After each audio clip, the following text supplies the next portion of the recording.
¿Cómo están? Bienvenidos a esta nueva edición de Agenda Económica AM, jueves 12 de enero. Hay muchísimas informaciones que revisar y vamos a partir por lo ocurrido ayer en la Comisión de Constitución, que finalmente rechazó el proyecto de autopréstamos. Ahora esta iniciativa tiene que volver a la sala, pero ojo, va con un informe negativo de la comisión. Vamos a revisar los detalles en el informe de Macarena Román. Tras la movida sesión de la sala durante la mañana, los diputados rápidamente vaciaron el lugar para comenzar la discusión de algunas comisiones. Es que uno de los debates más esperados del día era la votación en general de los proyectos de autopréstamos fusionados. Tras la discusión, los diputados de la Comisión de Constitución rechazaron en general la iniciativa parlamentaria. En el cual les digo, en abril del 2023, el retiro va a venir con más fuerza, el sexto retiro va a venir con más fuerza. Y ahí, bueno, quiero ver cómo actúan mis colegas. Yo, a pesar de que somos minoría, voy a votar a favor de este proyecto, de su idea de legislar, porque me parece que era una idea que podría haber sido mejorado. Lamento que no hayamos tenido la voluntad de haber avanzado en esa dirección. En concreto, la Comisión de Constitución rechazó los proyectos ingresados por parlamentarios. Uno que propone que todos los afiliados puedan sacar el 100%, mientras que el otro prioriza a los trabajadores activos, quienes podrían retirar hasta el 15% de sus ahorros sin tope. Todas iniciativas que han sido criticadas por el gobierno. Los autopréstamos, que en la práctica son retiros, la verdad es que causan muchísimo más daño que beneficio. Es que desde la moneda buscan que se pueda retirar el 5% de los fondos individuales con tope de 30 UF y solo para trabajadores activos, una medida integrada dentro de su proyecto de reforma previsional. La pregunta que uno le hace al Ejecutivo es por qué este proyecto con efecto catastrófico pasa a no ser tan malo en la Comisión del Trabajo cuando va amarrado a la reforma de pensiones. La reforma previsional, entre otras cosas, plantea un autopréstamo en el marco de ¿qué? De un aporte adicional del empleador del 6%, en el marco de un aumento de la PGU si es que se ha aprobado la reforma tributaria. Según la Superintendencia de Pensiones y tomando en consideración el proyecto que permitiría el retiro del 15% de los fondos, 3,3 millones de afiliados quedarían sin saldo para su vejez, siendo las más perjudicadas las mujeres. Si esto se suma a quienes ya no tienen ahorros por los retiros de las AFP, la cantidad de personas sin recursos llegaría a 5 millones. Por un lado, la gente necesita la plata, estamos con mucha inflación, están los precios altos, hay poca liquidez, pero por otro lado también entiendo que con todos los retiros que ya han habido, esto genera un detrimento a futuro. No, bastante bien. O sea, me refiero a que la gente quiere plata en este momento. O sea, hay un impacto y la gente se queda sin plata. La idea es que la gente tenga su plata para las pensiones. Según expertos, un autopréstamo despreciaría más la moneda nacional e impactaría en el mercado de capitales. Todo considerando además que Chile terminó el 2022 con una inflación de 12,8%, la más alta en 30 años. Ninguno de estos tres proyectos sería beneficioso porque todos son inflacionarios. Todos implican más dinero en circulación en la economía, que es justamente lo que el Banco Central trata de contrarrestar con esta alza de tasas de interés. A mi modo de ver, el problema es más como la visión en cuanto al uso de recursos que se van a utilizar, que son para ahorro previsional, que se van a utilizar como autopréstamo de caja para las personas. Lo cierto es que continuará la tramitación de la fusión de los proyectos de autopréstamo en la Cámara de Diputados, pero con resultado negativo de la comisión. En tanto, la idea del gobierno está siendo legislada junto a la reforma previsional. Vamos a conversar sobre este y otros temas con el subsecretario de Previsión Social, Cristian Larraín. Subsecretario, no sé si ya tenemos el contacto, si me confirman. Subsecretario, ¿cómo le va? Muy buenos días. Hola, muy buenos días. Gusto saludarla. Igualmente. Subsecretario, partamos entonces por autopréstamos. ¿Están conformes con el resultado de la comisión? Sí, claro, ahí hubo un resultado contundente de rechazarle la idea de legislar en la Comisión de Constitución de la Cámara, y es importante que haya habido ahí las argumentaciones, hubo un convencimiento mayoritario de que al menos las propuestas de de autopréstamo, que la verdad de autopréstamo no tienen mucho, que se están promoviendo por parte de algunos segmentos parlamentarios, generaba mucho más daño para las personas, para la economía, y por ende se rechazaron. Subse, hay diferencias claras entre el proyecto que presentan ustedes en la reforma previsional y el proyecto que finalmente ayer se rechaza. En el entendido que el concepto de autopréstamo, más allá de las diferencias que están claras entre una iniciativa y otra, no es 100% compartido por ustedes. ¿Estarían dispuestos a sacarlo de la tramitación de la reforma previsional ahora que ya se cayó en la Comisión de Constitución? No, la verdad es que la idea bueno, en primer lugar, efectivamente, recalcar que el autopréstamo que contempla el gobierno dentro del marco de la reforma previsional contempla límites y bordes muy claros. Los montos involucrados son pequeños, no generan impactos macroeconómicos relevantes ni en la inflación, ni en las tasas de interés, ni en el mercado de capitales. Tiene condiciones claras de devolución, por lo tanto, de verdad se pueden tipificar como autopréstamo. Pero lo más importante que el autopréstamo que plantea el gobierno se plantea dentro de un marco más general de la reforma previsional. Y esto es bien relevante porque hoy día la legitimidad del sistema previsional está en el suelo, está desfondada. Y el objetivo de la reforma es recuperar esa legitimidad construyendo un nuevo sistema de seguridad social con buenas pensiones. Y es muy distinto hacer un autopréstamo en ese marco, porque en el marco actual, cualquier válvula que se genere para retirar fondos en un marco de un sistema que no tiene ninguna legitimidad, lo único que va a hacer es abrir las compuertas para que la gente retire y no quiera devolver nada. ¿Por qué? Porque no cree, hoy día no valora los ahorros previsionales, porque el sistema no genera buenas pensiones. Distinto dentro de un marco de una reforma donde sí restablecemos la idea que es importante cotizar para tener buenas pensiones, y desde ese punto de vista creemos que es una diferencia muy grande discutirlo dentro de la reforma que en forma separada. Subsecretario, pasemos ahora a la ley corta de PGU que fue aprobada por la Comisión de Trabajo del Senado y ahora pasa a Hacienda. En términos sencillos, el proyecto busca ampliar la cobertura de la PGU, pero hay un punto que ha sido recalcado tanto por oposición como por oficialismo, y es que la PGU sea entregada a mujeres desde los 60 años. Más allá de que ahí hay un gasto fiscal, ¿cierto?, por el que ellos no pueden impulsar esa indicación, ¿por qué no se les está concediendo el punto de avanzar en edad?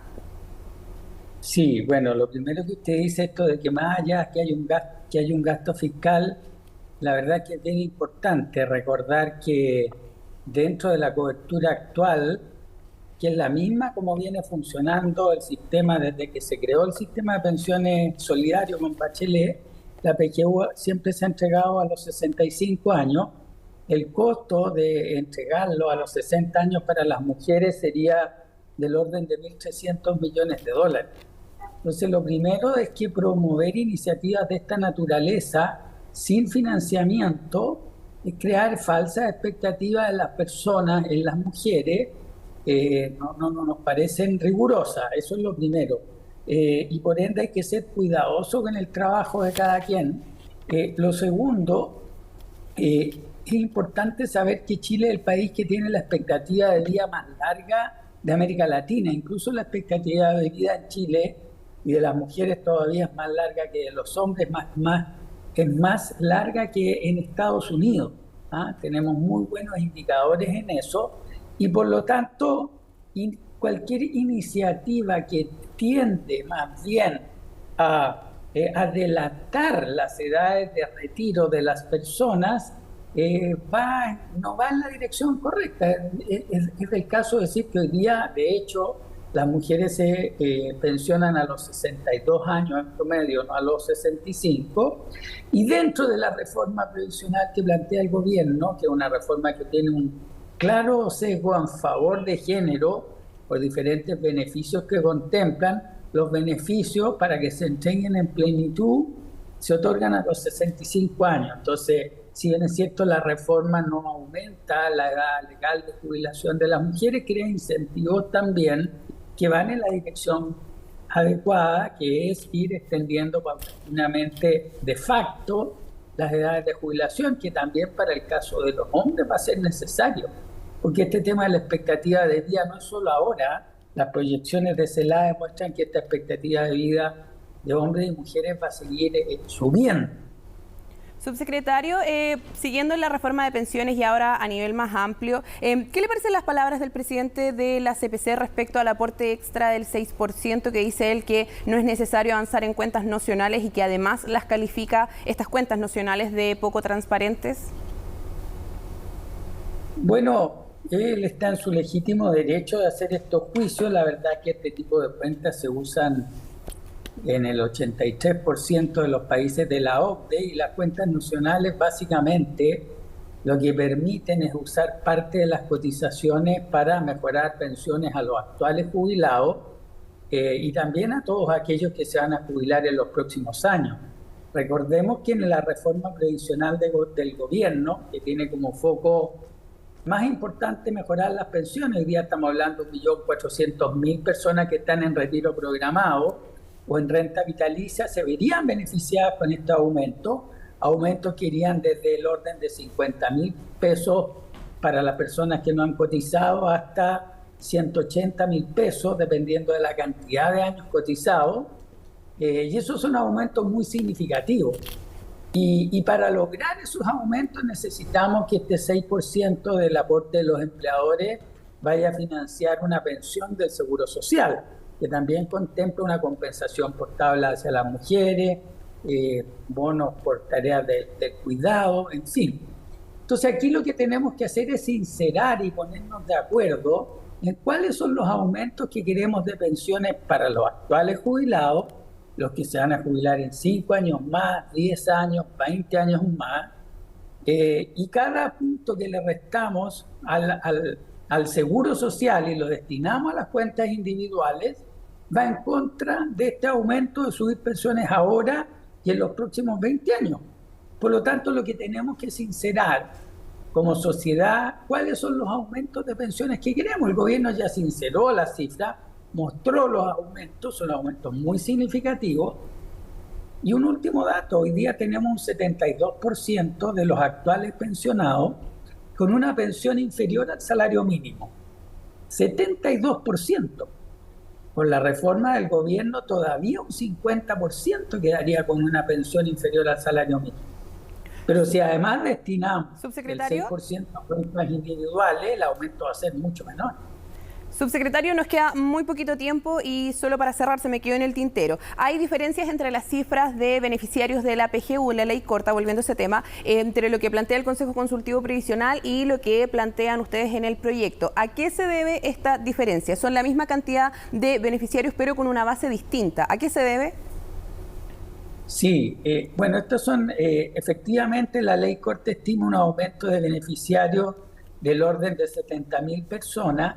Aclarar que todo, pero estas son cifras, efectivamente hay una diferencia en la base final, en el nivel al que se aspira a llegar. Estas son estimaciones que hace la Dirección de Presupuesto, y esa es la cifra que cuestiona el Consejo Consultivo. Y básicamente lo que pasa es que la Dirección de Presupuesto siempre actúa con un criterio relacionado con su mandato, que es un criterio conservador, y siempre se pone en el escenario en que todos los potenciales beneficiarios que pueden acceder a la PGU la piden y desde ese punto de vista acceden a ella. O sea, es como una cifra máxima y esto lo hace para que los recursos fiscales estén disponibles en el evento de que las personas efectivamente lo pidan. Las cifras que plantea el Consejo, la verdad, tratan de acercarse más a lo que podría ser una estimación un poco más precisa de cuánto podrían ser los beneficiarios que al final del día terminan pidiendo la PGU, que es distinto, insisto, del monto máximo potencial que siempre usa la DIPRES con un criterio conservador. Entonces son distintas miradas, no es que una esté mal y otra esté bien. Simplemente la DIPRES actúa en función de su mandato que es cautelar los recursos fiscales, garantizar que estén los recursos, pero no, las cifras que plantea la DIPRES en sus estimaciones, insisto, siempre se ponen en un escenario en que todos los beneficiarios que podrían acceder lo hacen y la piden, y recordemos que en la práctica ello no siempre es así. Bien, subsecretario Cristian Larraín, muchas gracias por este contacto, que esté muy bien. Muchas gracias, gusto saludar. Hacemos una pausa, espérenos porque nos queda mucho más que revisar. Estamos de vuelta para contarles sobre ISAPRES, porque el economista y experto en regulaciones del sistema de salud estuvo en Última Mirada, David Deverot, y ahí explicó parte del proyecto que presentó junto al presidente de la Comisión de Salud de la Cámara de Diputados para crear un nuevo fondo en FONASA que cubra a aquellos pacientes GES que están afiliados a una ISAPRE en caso de que éstas quiebren. En el sistema ISAPRE hay alrededor de 300.000 personas que hoy día tienen tratamientos por el GES. Esas personas de un día para otro, si seguimos con la legislación que hay, esas personas pasan al FONASA y el FONASA no puede mantener la compra a esos prestadores privados, porque eso no está dentro del mecanismo de cómo funciona FONASA. Entonces, lo que hemos propuesto, esos contratos y las personas pasan al FONASA y FONASA se hace cargo de administrar esos contratos recibiendo la cotización completa que la persona paga en la ISAPRE, ¿no es cierto? Y manteniendo la cobertura en los prestadores privados que esas personas tienen. Junto con esto, el economista explicó que aunque la crisis financiera de las ISAPRES se arrastra desde hace años, el fallo de la Corte Suprema de noviembre del año pasado representó un cambio de inflexión en la economía del sistema. Esta crisis que enfrenta el sistema ISAPRE hoy día, esta crisis financiera que enfrenta, es una crisis que es de por lo menos un año, unos 12, 16 meses hacia atrás, por lo tanto parte en el gobierno anterior, ¿no es cierto? Y atraviesa hasta ahora con distintos hitos, distintos momentos que uno puede evidenciar, y yo diría que el más crítico es el fallo de la Corte Suprema. Sí. Cambia cualitativamente la situación financiera, digamos, en el corto, mediano plazo de la ISAPRE. Vamos a revisar ahora informaciones sobre productividad, porque la Comisión Nacional de Evaluación y Productividad presentó su informe anual y dio cuenta de una caída, efectivamente, si es que comparamos 2022 con 2021. Ahí, sin embargo, ellos hacen el punto de mirar el periodo 2020-22 como uno particularmente anómalo y, sobre todo, poner los datos en este contexto. Vamos a revisar el informe. Si miramos las cifras de 2022, efectivamente fuimos menos productivos que el año anterior, pero los datos hay que ponerlos en contexto. Chile hace más de una década tiene bajos crecimientos de productividad y además el periodo 2020-2022 fue uno particularmente anómalo. Debido a la anomalía del periodo que estamos considerando reciente, que es la pandemia, 3 años, 2020-2022, las fluctuaciones que hemos observado son fluctuaciones que si yo las hubiese visto el año 2019, sin entender que venía una pandemia, me habrían sorprendido mucho. Por la magnitud de las mismas, sube mucho, baja mucho. El dato duro da cuenta que el año pasado tuvo una caída de entre 3,4 y 3,6% en la productividad de la economía en su conjunto y de entre 2,1 y 2,4% si dejamos fuera del análisis a la minería. Números que muestran una normalización de la tendencia chilena que, según mediciones de la comisión a cargo, desde el año 2000 en adelante, solo ha aportado 0,1% al crecimiento del PIB. El crecimiento de la productividad es nulo. Esa es la experiencia chilena en los últimos 20 años. O sea, después de haber tenido un boom de crecimiento de productividad, ¿no es cierto? O sea, la productividad es un valor, es un número, pero ese número no ha aumentado en el tiempo. Sin embargo, aquí el contexto cobra especial relevancia. No es que necesariamente en 2022 hubiésemos sido menos productivos que los años anteriores. Lo que ocurrió es que en 2021 la cifra creció por la baja base de comparación y porque durante 2020 salieron de la economía sectores menos productivos que, habiendo retornado a la normalidad, volvieron a sus labores. De hecho, si miramos esos 3 años, la productividad chilena creció en promedio entre 0,2 y 0,6 para la economía conjunta y entre 0,6 y 1,1% dejando fuera la minería. Esta caída en la productividad no debe ser interpretada como una disminución estructural de la capacidad del país para producir más con menos, sino que entendemos nosotros el reflejo de una normalización fluctuando en torno a modificaciones que son de una magnitud inusual como resultado de la pandemia y las imposiciones, ¿no es cierto?, que exigió el desafío de hacerse cargo de lo sanitario. A eso se suma la hipótesis de que las ganancias de productividad del teletrabajo no perduraron en la economía, ya sea porque no se supieron aprovechar las herramientas tecnológicas o porque había más rubros que necesitaban presencialidad. Parece ser una buena explicación. Si uno ve la literatura, en general otros ejemplos a nivel internacional, temas de capacitaciones obviamente tienen impacto positivo en la productividad, tener jornadas más flexibles o modalidades de trabajo distintas quizás a las tradicionales han mostrado que efectivamente generan mejora en la productividad. El informe de 2022 además recogió los impactos que tuvo la pandemia en el capital humano y concluyó que aquellas generaciones que tuvieron clases telemáticas no solo verán aumentada la desigualdad a futuro, sino también tendrán una disminución de entre 4 y 6% en sus ingresos. Cambiamos de tema para contarles que el dólar continúa a la baja y este miércoles cerró en 822 pesos. Por supuesto, esto tiene diversos impactos y se va a reflejar en varios productos. ¿Cuáles son? Belén Saldías reporteó y nos va a contar.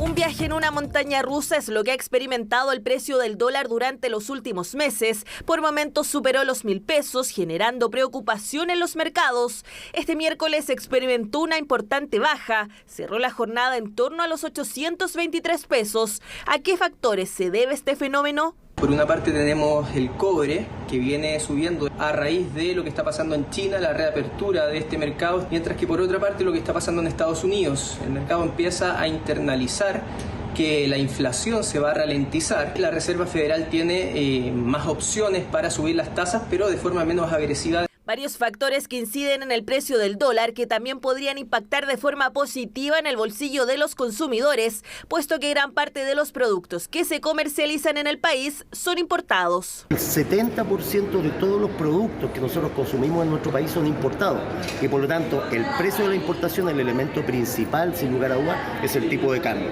Por lo tanto, si bien es cierto no vamos a encontrar una caída abrupta en los precios de los productos que consumimos, al menos vamos a encontrar que gran parte de lo que nosotros compramos no van a haber subido los precios. Un respiro para el presupuesto de muchos, pero si llevamos este fenómeno a la práctica, ¿cuáles serían los productos donde podríamos ver reflejado la baja del precio del dólar? El 100% del petróleo se importa, por lo tanto, también a la medida que se esté comprando a un dólar más barato el litro de petróleo, vemos la buena noticia que baja también el precio de las bencinas, sus derivados. Influye muy fuertemente en todos los productos del rubro automotriz, principalmente porque son productos importados, como los accesorios, los neumáticos, las baterías, las plumillas. Si baja el tipo de cambio, podría haber una disminución en términos conjuntos con la competencia que haya por vender estos autos. Autos y bencinas por un lado, lo que podría significar un alivio sobre todo para este segundo ítem que ha visto fuertes alzas durante el último tiempo, pero no son los únicos, la variedad es mucha y los beneficios se pueden ver tanto en el corto como en el largo plazo. Hay precios que están en los alimentos donde sí se van a ver reflejados con mucho mayor rapidez que los precios que tengan relación, por ejemplo, con tecnología, con vestuario. Los productos que nosotros estamos comprando ahora en términos de vestuario y tecnología son productos que se compraron quizás hace 3 meses atrás con un dólar que estaba a 900 pesos. En cambio, los alimentos que se compran porque tienen una durabilidad mucho más corta, sí se va a reflejar un poquitito más rápido. Y en esta temporada estival, ¿cómo esta baja podría incidir en los viajes y paquetes turísticos tan requeridos en vacaciones? Sin duda que esta baja sostenida del dólar tiene un impacto positivo en los precios de los viajes internacionales, sobre todo para aquellos que decidan comprar con anticipación, porque por un lado van a congelar el precio de su paquete a un dólar bajo y además se van a aprovechar del resto de beneficios que tiene reservar anticipadamente su viaje. Así las cosas, diversos beneficios que ya se están registrando y que continuarán para el bolsillo de los chilenos y chilenas, todo gracias a la baja sostenida en el precio de la divisa estadounidense. Bien, y antes de irnos vamos a repasar algunas informaciones que van a ser claves para esta jornada. Hoy bajan las bencinas, lo hará 9 pesos por litro las de 93 y de 97 octanos. El diésel va a disminuir 0,1 peso por litro y el gas licuado vehicular va a registrar una caída de 9 pesos por litro. Todas estas bajas podrían entonces reflejarse al menos hasta mediados de febrero. En el proyecto Dominga ya se conoce que el Comité de Ministros va a votarlo el 18 de enero, el próximo miércoles, y esta jornada parlamentarios del Partido Socialista se reúnen con la ministra Analía Uriarte para pedirle que este proyecto se rechace. A eso de las 11 de la mañana, el ministro de Hacienda junto a la ministra de Trabajo y la CPC van a presentar un libro sobre la informalidad y todo el panorama que ha tenido este sector en los últimos 3 años. Y para cerrar, todo el mundo económico, por supuesto, está atento al dato de IPC de Estados Unidos, que va a determinar también cuáles van a ser las decisiones de la FED respecto de su tasa de interés. Con estas informaciones terminamos esta edición de Agenda Económica. Quédese con nosotros. Ya viene Noticias Express. Nos vemos.